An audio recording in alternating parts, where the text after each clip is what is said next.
The storm desk. Read the storm, book the roofs. A big weather headline drops. El Niño, record season. The news says it loud. By Friday, one branch is running a panic email. One representative is telling a homeowner a storm is coming, and your website still quotes a forecast from last winter. Nobody agreed to any of it. By the end of this, you'll know how to run a monthly storm briefing, a one-page operating memo, so the whole company repeats the same source-labeled answer instead of inventing damage that hasn't happened. Marching orders you can defend. Start with what you're briefing on. ENSO is the El Niño Southern Oscillation, a seesaw in the tropical Pacific that nudges the jet stream for months. El Niño is the warm phase. La Niña is the cool phase. It shifts the odds of certain weather over a region and a season. It does not tell you a single roof took a hit. NOAA puts it plainly. Seasonal outlooks are always expressed as probabilities, no guarantees. So the briefing's job is to keep two things in separate lanes. A regional probability over here, a property-specific fact over there. Here's the worked example. As of the NOAA's Climate Prediction Center discussion issued June 11th, the alert system set at an El Niño advisory, with roughly a 63% chance of a very strong El Niño during the November to January peak. That would rank among the largest events since records began in 1950. Read that 63% the honest way. It's the favored scenario, not a confirmed outcome. There's still better than a 1 in 3 chance it lands weaker or later. Write the favored scenario and the uncertainty in the same sentence. Every time. Build the memo around one page, run it the same day every month. CPC publishes its ENSO discussion monthly, so a monthly memo matches the rhythm of the real data. Go faster and you react to chatter between updates. Go slower and stale wording lingers, and that's how a company quotes an El Niño watch 3 months after it became an advisory. One page is a deliberate limit. If a field needs 3 paragraphs, the honest answer is usually hold, not write more. 15 minutes to fill, 2 to read. Section 1 is the source block. Short, exact, copy-pastable. The official record so every decision traces back to something a regulator or a customer could check. List the discussion date, the alert status, the phase, the probability wording verbatim, the outlook lean, and the next update. The source of record is the CPC ENSO diagnostic discussion. For your region's lean, the CPC seasonal outlooks. Those maps show tercels, the odds of landing in the below, near, or above normal third. Shaded above normal precipitation at 40% is leaning wet, not destined to flood. Say it plainly, so a salesperson never quotes a color as a fact. Section 2 forces one honest question.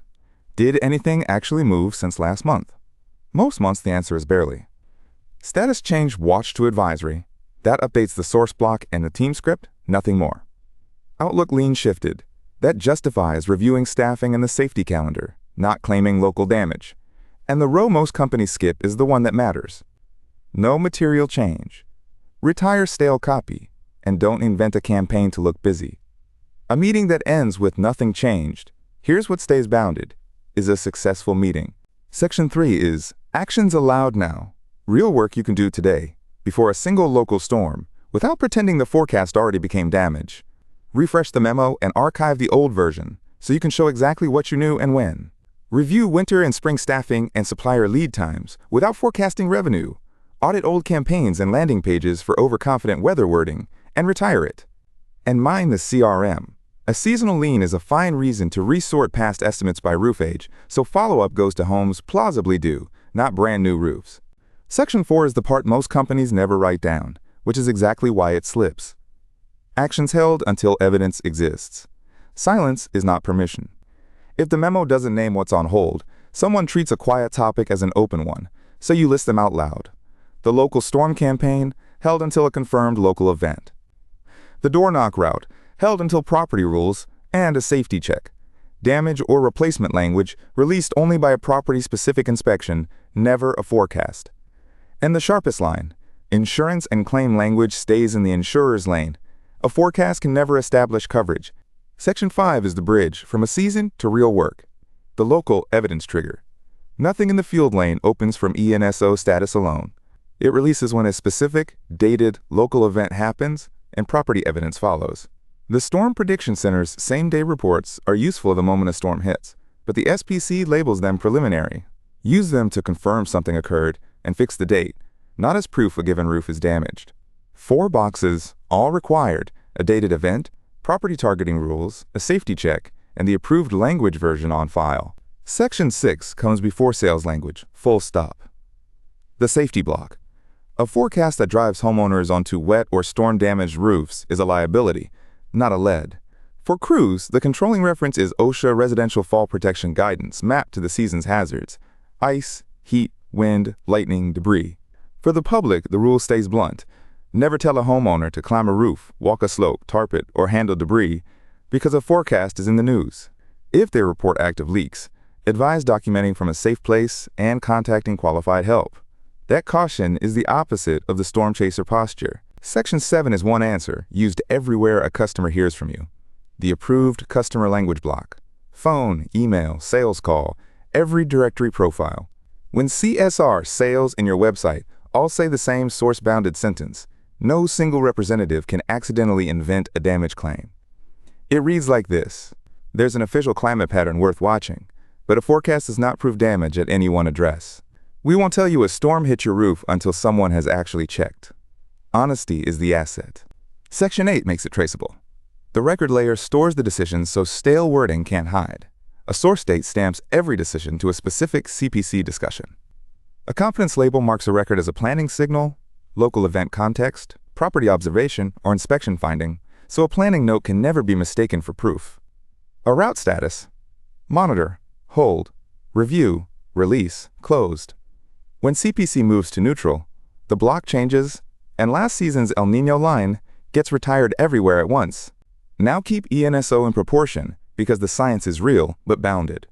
NOAA summarized research finds ENSO carries useful skill for late winter through spring severe weather in parts of the southern plains, shifting spring hail and tornado odds across Texas, Oklahoma, and Kansas. But the link to summer storms is weak, and summer is when severe weather peaks. Never launder a strong winter signal into a summer guarantee, and remember roof age. A 2-year-old roof doesn't get old because the season is busy. Here's where Roof Predict fits, and where it doesn't. The most defensible use of a seasonal signal is targeting, not claiming. Roof Predict pairs an estimated roof age range with storm physics modeled per individual home, so when a real event lands, you work the homes most plausibly near the end of their service life, and skip the ones that got a new roof last spring. It does not inspect their roof, diagnose damage, or decide coverage. Roof age is a range for planning, not an exact date. The forecast supplies the calendar pressure. The age range supplies the order. Close the loop. A monthly storm briefing turns a noisy forecast into quiet marching orders. One page, same day each month. A source block in the official wording: what changed, what's held, one approved customer answer. ENSO shifts the odds over a region and a season. It never proves damage on one roof. You document conditions and write an estimate. The insurer decides coverage. The homeowner owns the claim. Plan on the signal, act on the evidence, in that order. The chaser reacts to the headline. You run the briefing.